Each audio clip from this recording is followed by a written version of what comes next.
Seigneur, shalom, shalom à vous, d'où que vous nous suiviez de l'Europe, de l'Amérique, de l'Asie, de l'Océanie ou de l'Afrique.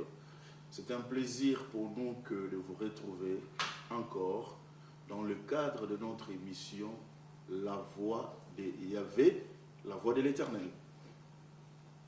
Nous voudrions aborder l'enseignement de ce soir pour parfaire et finir ce que nous avons commencé dans nos 2 éditions précédentes sur l'alliance entre Yahvé et Israël et aussi le greffage des nations ou des gentils. Aujourd'hui, nous voudrions encore évoquer un passage qui pourra nous parler, qui nous aidera à parler de l'unité, parce que dans l'Alliance, le Seigneur prône l'unité. Nous allons lire et nous reviendrons. Nous sommes dans 2 Chroniques 7, le verset 14e. Il est écrit: « Si mon peuple sur qui est invoqué mon nom s'humilie, prie, cherche ma face et se détourne de ses mauvaises voies, je l'exaucerai des cieux, je pardonnerai ses péchés ou son péché, et je guérirai son pays. » Voilà, c'est ce que nous appelons dans la théologie exégétique, c'est ce que nous appelons la menorah du réveil ou le chandelier du réveil. J'aimerais continuer dans notre élan de l'unité. Nous avons dit que dans l'alliance Dieu-Israël, dont il a été question dans Jérémie 31, le verset 31-34, le Seigneur qui avait fait une première alliance, le Brit Yashana, avec Israël, l'ancienne alliance, va promettre, par Jérémie, va projeter de faire une seconde alliance qu'il appelle nouvelle alliance, le Brit Chadasha. Et dans ce Brit Chadasha, appelé par beaucoup nouvelle alliance, le Seigneur est en train de dire qu'il fera une nouvelle alliance entre lui et Israël, la maison d'Israël, la maison de Juda, que nous avons eu à expliquer dans notre première émission. Vous aurez à y faire référence et vous mettrez à la page. Mais voici donc la première alliance et la seconde alliance, le Brit Chadasha, qui est une amélioration, une retouche, une révision de ce que nous avons appelé le Brit Yashana, donc la première alliance ou l'ancienne alliance. Dieu va vouloir améliorer, amener les choses à être parfaites, à donner les choses sur base du meilleur, du best. Mais nous avons dit que dans cette alliance, la deuxième, à l'instar de la première, Dieu est encore en alliance avec Israël, avec Juda, en général, c'est ce que nous appelons aujourd'hui les Juifs. Il va faire cette alliance avec eux, il l'annonce, que ce sera fait dans la suite de temps. Cette alliance donc qui sera inaugurée par Yeshua HaMashiach, le Messie juif, parce que l'alliance concerne les Juifs premièrement. Et c'est au travers de Yeshua HaMashiach que, comme nous l'avons vu dans l'émission, la deuxième, que les goïms, les nations, les gentils, seront donc greffés à Israël pour partager la nourriture de la même racine qui est Yeshua, du même Dieu Yahvé, Adonai, Elohim, de ce même commandement, même principe, parce que nous avons dit que depuis l'ancienne alliance, Dieu a toujours prôné l'unité entre les Juifs et les goïms, les nations ou les gentils. Nous verrons par exemple dans Nombre 15, il dira: si quiconque voudrait se joindre à vous pour partir avec vous, marcher avec vous, faire partie de votre communauté, alors moi, le Seigneur, je l'autorise, je le permets, sous condition sine qua non du fait que ces derniers-là devraient se soumettre aux mêmes principes, aux mêmes lois, aux mêmes préceptes que vous. Alors il y aura donc une loi pour tous, un même commandement pour tous. Donc, l'idée de Dieu est que c'est ce qui va prôner dans l'action du Mashiach, Yeshua, Messie juif, comme nous l'avons cité dans Jean 17. Il va dire que tous soient un. Éphésiens va le parfaire en disant, vous qui étiez sans Dieu, parlant des gentils, vous étiez sans Dieu, sans accès dans la Jérusalem et tout, il vous a hanté, il vous a greffé.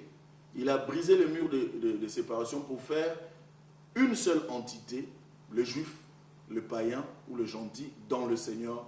C'est ça qu'on appelle l'homme nouveau ou l'ecclésia en grec, keila ou keilat en hébreu. Une entité, un parlement, ecclésia, keilat, qui associe les goïms et les païens qui ont cru au Seigneur Yeshua HaMashiach, le Messie juif. Et tous forment ce qu'on appelle l'Église. Donc nous voyons là l'unité. Unité de quoi? Unité de ceux qui sont des nations et de ceux qui sont peuple naturel de Dieu selon son choix et élection souveraine, les Juifs. Donc la force de l'Église, comme nous l'avons si bien dit à notre émission précédente, c'est que la force de l'Église, c'est cette unité-là entre le Juif et les Goïm. Et Romains 11 le dit clairement en disant, en véhiculant le fait que si l'aveuglement des Juifs pour un temps a permis aux païens d'être sauvés, à combien plus forte raison leur réintégration, qui est une promesse divine, serait une vie d'entre les morts, donc une résurrection. Serait donc une puissance, un dégagement de chaleur, de feu, des faveurs, des grâces et d'une dimension extraordinaire de moisson en la gloire de l'Éternel. Comme le dira Yeshua lui-même, les gens croiront que j'ai été envoyé par le Seigneur quand tous seront un. Je paraphrase donc Jean 5, Jean 17 plutôt, la prière sacerdotale, Jean 17, 20 à 21. Nous voudrions parler de l'unité, de son importance en ce qui concerne l'Église ou l'alliance que nous avons annoncée. Nous voyons que dans l'alliance de Dieu, bien qu'il le fasse avec Israël, dans la pensée de Dieu, il voudrait associer ou greffer à Israël les autres nations ou les goïms pour que tous soient un, et un avec le Messie, un avec Adonai, pour enfin que lui, le Seigneur, tabernacle au milieu de son peuple. Et c'est ça la pensée finale, l'objectif final que le Seigneur voudrait atteindre. La puissance donc de l'unité. Vous savez, il y a un proverbe belge qui dit « l'union fait la force ». Je crois qu'ils l'ont copié du Seigneur. Pour dire tout simplement que, pour essayer de paraphraser ce que Yeshua dira aussi, il dit « une maison divisée contre elle-même ne peut pas tenir, mais une maison qui est en unité, dont les membres sont en unité, sera fort et ne permettra pas l'accès à l'ennemi pour une quelconque ou une préalable destruction. » Alors, c'est comme ça que nous voudrions toucher un peu sur l'unité, ayant lu le passage de Chroniques 7, 14, que je voudrais nous redonner encore. Si mon peuple sur qui est invoqué mon nom s'humilie, prie, cherche ma face et se détourne de ses mauvaises voies, je l'exaucerai des cieux, je pardonnerai son péché et je guérirai son pays. Nous disons que ce passage, nous l'appelons dans nos clés ou racines juives, menorah de réveil ou chandelier de réveil, ou lumière pour le réveil. Pourquoi menorah? Vous savez, menorah ou chandelier a 7 branches. C'est les symboles de l'Église et les symboles du Mashiach lui-même. La Bible dit, dans Apocalypse 1, il est celui qui marche au milieu de 7 chandeliers. Étant lui-même chandelier, il dit, vous êtes la lumière du monde. Ayant annoncé que lui-même était la lumière du monde et que celui qui marche avec lui ne marchera pas dans les ténèbres, il dit aussi pour nous qui le suivons, vous êtes la lumière du monde. Et qu'une lampe allumée ne doit pas se cacher sous le lit ou sous je sais pas, ne doit pas être couvert, mais doit être présenté parce que l'Église ou un serviteur de Dieu, un enfant de Dieu est comme une ville qui est placée sur une montagne. C'est donc une référence, un élément d'attraction. Donc, le mot utilisé pour parler de lumière, je suis la lumière du monde, vous êtes la lumière, tout ça, c'est le mot menorah. Menorah, pour dire tout simplement porteur de lumière. Et vous savez, menorah, c'est ce que nous appelons en français chandelier, donc porteur de lumière, avec 7 branches. Donc, la menorah a 7 branches, comme ce passage a 7 éléments principaux, ou principaux. Nous avons le premier élément, il dit, si mon peuple sur qui est invoqué mon nom s'humilie. Premier élément, s'humilier. 2, prie. Deuxième élément. Troisième élément, cherche ma face. 4 éléments. Et se détourne de ses mauvaises voies. Donc, dans la menorah du réveil, il y a 4 choses que l'homme, que l'Église est censée faire, et il y a 3 choses que Dieu ferait. Les 4 choses que l'Église ou l'homme doit faire, c'est s'humilier.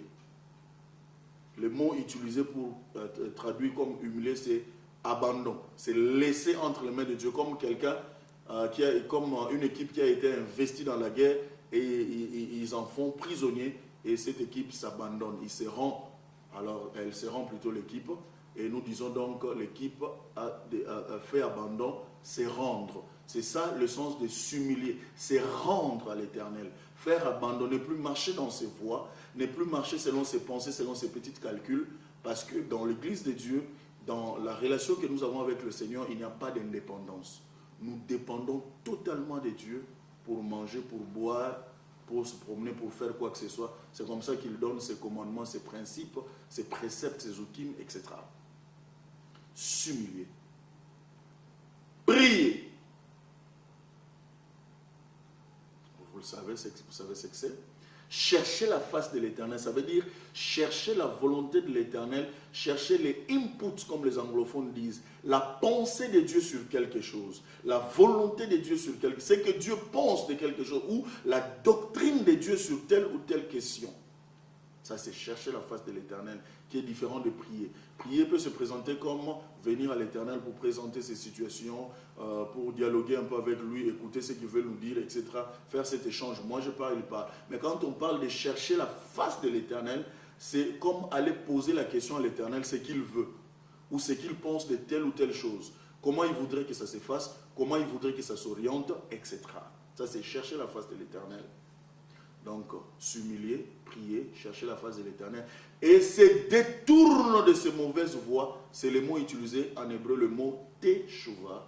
Se détourner de ses mauvaises voies, ça veut dire faire une repentance, faire un détour, changer de voie, se détourner de ce qu'on considérait comme avantage, comme le dit Paul. Ce qui était pour moi avantageux, ce qui était l'objet de mes désirs le plus ardent, je le regarde comme la boue pour gagner le Mashiach, le Christ pleinement. Alors donc, c'est ça, c'est détourner de ces mauvaises voies. Les mauvaises voies peuvent être les faux enseignements, les fausses doctrines. Les mauvaises voies peuvent être l'occultisme, la magie, la sorcellerie. Les mauvaises voies peuvent être la méchanceté. Les mauvaises voies peuvent être toute forme de haine, de jalousie, de diffamation, de faux témoignages et toute forme de méchanceté intérieure, méchanceté cachée, etc. Parce qu'aujourd'hui, malheureusement, ce qui est vu comme péché, comme mauvais, ce n'est que l'impudicité. On reproche l'impudicité à gauche et à droite, mais on tolère les mauvais cœurs, la jalousie, la haine dans l'Église. Pourtant, la Bible dit, celui qui est son frère est meurtrier. Donc, un impudique serait encore plus gentil que celui qui porte la haine, quoiqu'on ne fait pas la publicité de l'impudicité. Donc bref, c'est détourner de ces mauvaises voies, c'est détourner de ce qui ne plaît pas à Dieu, quitter et aller dans les voies de Dieu, dans la pensée de Dieu, dans la doctrine de Dieu, dans l'idéologie de Dieu, dans ce que Dieu voudrait. Et ce que Dieu voudrait n'est pas compliqué parce qu'il en a parlé dans ce que nous appelons le décalogue, les 10 commandements, dans ce que nous appelons les lois, les statuts, les préceptes, etc.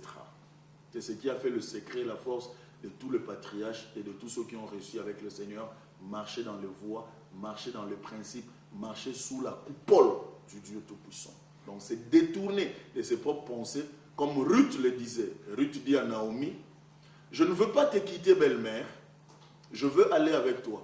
Ton Dieu sera mon Dieu, ton peuple sera mon peuple, ta loi sera ma loi, ou tu mourras, je mourrai. Hein, ce que tu ferais, je ferai. Comme pour dire, je rejette ce qui est mien et je te suis. C'est ça, c'est détourner de ses voies pour adopter les voies de l'Éternel.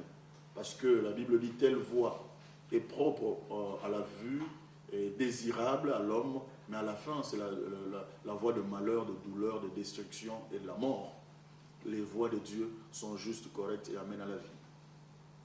Donc l'homme doit faire ces 4 choses, je citais sans me répéter, s'humilier, prier, chercher la face de l'Éternel et se détourner de ses mauvaises voies, donc faire le teshuva, la repentance. Bien aimé, il faut toujours arriver à un moment donné où vous faites la rétrospection de ce que vous êtes, de ce que vous êtes en train de faire, à l'instar du fils prodigue, pour dire, mais je n'agis pas bien.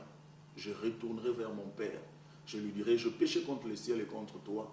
Et voilà, il se répand, il fait le teshuva. C'est détourner de ses mauvaises voies et revenir à Dieu. Revenir à ce qui est bien, c'est ça le teshuva, c'est ça. C'est détourner de ses mauvaises voies, la repentance. Et c'est la solution pour tous. Je voudrais ici ouvrir une rapide brèche et parenthèse pour dire ceci. Quand on parle de se détourner de mauvaises voies, on ne parle pas seulement de péché en termes de ce que nous définissons comme péché selon nous, mensonge, etc. Mais mauvaise voie, ça peut être aussi un mauvais enseignement.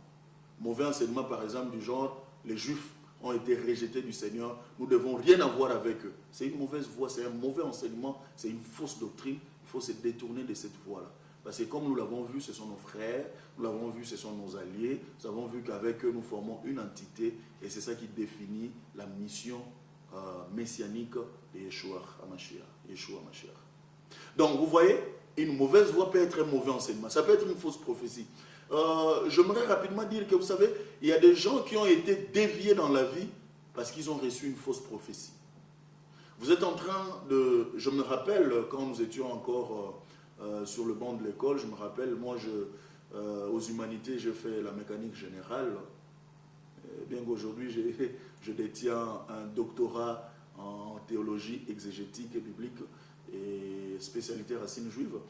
Mais aux humanités, je fais la mécanique générale, je suis donc technicien de formation et tout. Mais le Seigneur m'a dévié de la cible de mes pensées. C'est ça aussi, c'est détourné de ses voies pour entrer dans la voie du Seigneur. J'ai abandonné l'ingénierie pour entrer dans la chose de Dieu. Donc voilà, je ne suis pas un vagabond, j'ai une référence. Alors, donc pour tout simplement dire que il est important de savoir se mettre au pas avec le Seigneur, de savoir laisser un peu ce qu'on croit être bien pour nous, pour matcher ce qui est de Dieu. Donc, en revenant à notre mouton, si vous voulez, à notre cabri, ou à notre brebis, nous dirons que c'est détourner de ces mauvaises voies. Il ne s'agit pas de péché seulement comme nous l'avons défini. Nous avons parlé des enseignements. Marcher dans la sanctification, il ne s'agit pas seulement des abstinences. Il s'agit de ce il ne faut pas faire et ce qu'il faut faire.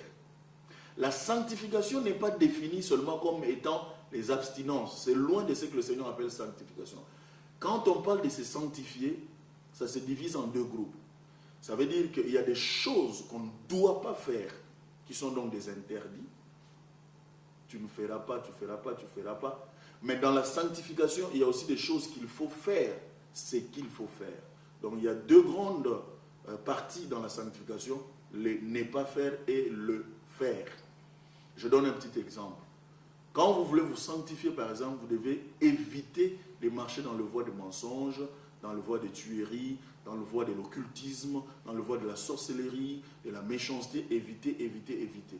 Mais pour vous sanctifier, il faut aussi prier, par exemple. Il faut méditer la parole de Dieu. Il faut la mettre en pratique.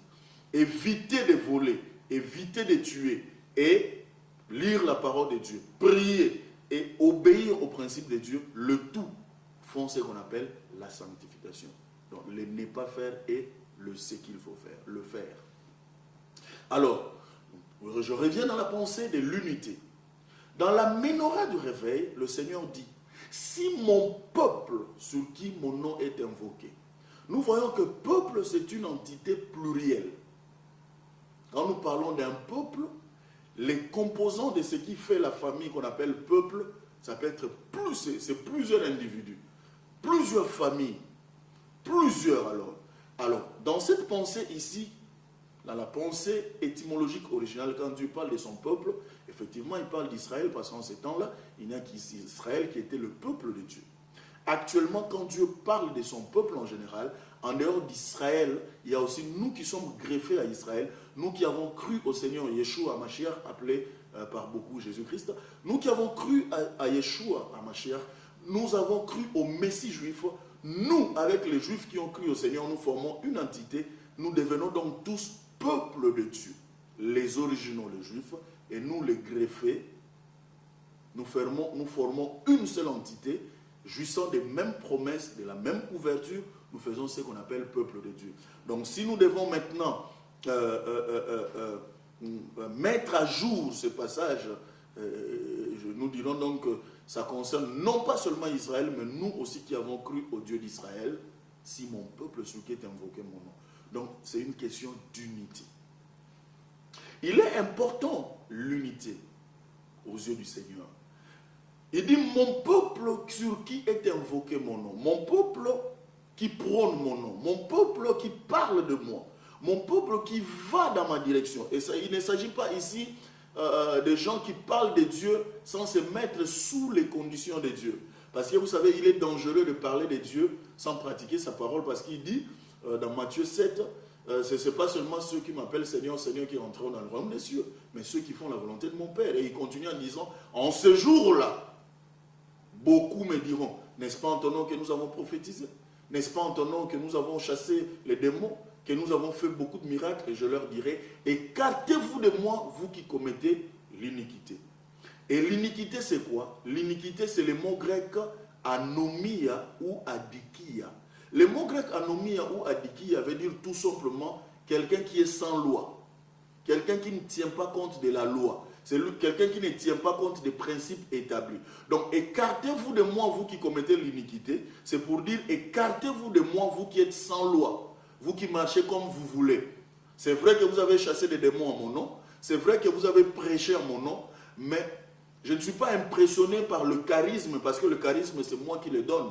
Je suis plutôt impressionné par l'amour que les gens ont pour moi. Et la Bible dit, ceux qui m'aiment obéissent à mes commandements.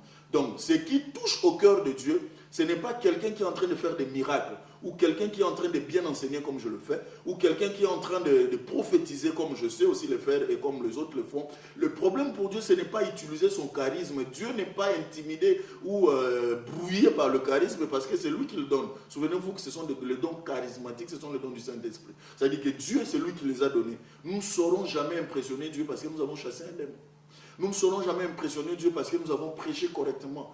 Mais quand est-ce que nous impressionnons Dieu? Quand nous dégageons la foi, quand nous marchons dans ses voies, quand nous marchons dans ses principes et quand nous faisons ce qu'il demande. Parce que faire ce que Dieu demande, c'est une façon de renoncer à ses voies, à sa vision, à sa manière de voir pour épouser la vision de Dieu. Suivre Dieu, c'est un sacrifice. C'est comme ça que la marche chrétienne est une marche de sacrifice. Nous nous sacrifions par rapport à nos pensées, nous nous sacrifions par rapport à nos objectifs, nous nous sacrifions par rapport à nos visions d'origine pour épouser la vision de Dieu. J'ai toujours l'habitude de dire que ceux qui marchent avec le Seigneur sont des déformés.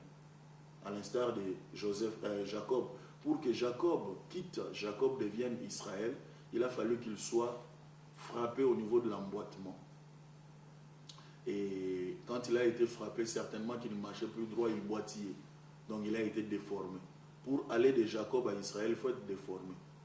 Pour devenir enfant de Dieu, il faut quelque part être déformé. Ça veut dire quitter ce qui était notre droiture à nos yeux, notre volonté ou nos visions, et épouser la vision de Dieu, comme dirait Ruth, ton Dieu sera mon Dieu. Plus ce que moi je croyais, parce que Ruth était moabite, elle avait ses dieux, elle avait ses principes, elle avait ses enseignements, sa manière de voir, mais maintenant elle devait faire tomber tout ce qui venait de sa nation pour épouser le Seigneur, le Seigneur de Naomi. De la même manière avec Abraham, quand le Seigneur dit Lech Lecha, quitte ton pays, ta nation, ta patrie, la maison de ton père, suis-moi. Il fallait que Abraham quitte le principe de son père qui était lié à l'astrologie et pour marcher dans le voie de Yahvé. C'est comme ça qu'on l'appelle hébreu. Ça veut dire c'est lui qui a traversé. Non seulement qu'il a traversé l'Euphrate, mais il a traversé aussi les coutumes de ses pères et tout ça pour entrer dans la pensée de Dieu, dans la philosophie de Dieu. C'est comme ça qu'on l'appelle hébreu. Hébreu qui veut dire tout simplement ceux qui ont traversé, ivri. Donc voilà, nous revenons à dire que quand nous sommes unis en tant que peuple de Dieu, en tant que peuple de Dieu unis, nous avons la capacité de guérir nos pays. En tant que peuple de Dieu unis, nous avons la capacité de guérir la terre. Nous avons la capacité de guérir le gouvernement. Nous avons la capacité de guérir les familles. Nous avons la capacité de guérir les territoires. Parce qu'il dit, c'est mon peuple. J'ai entendu des enseignements du genre, il faut que tout le monde dans le pays prie Dieu. Écoutez, il n'y aura jamais un pays, jusqu'à ce que le Seigneur revienne, où tout le monde s'attachera à Yahvé. Il n'y en aura pas. Même quand on multipliera toute forme d'évangélisation, il y a deux voies, vous le savez, il y en a qui choisiront l'autre voie.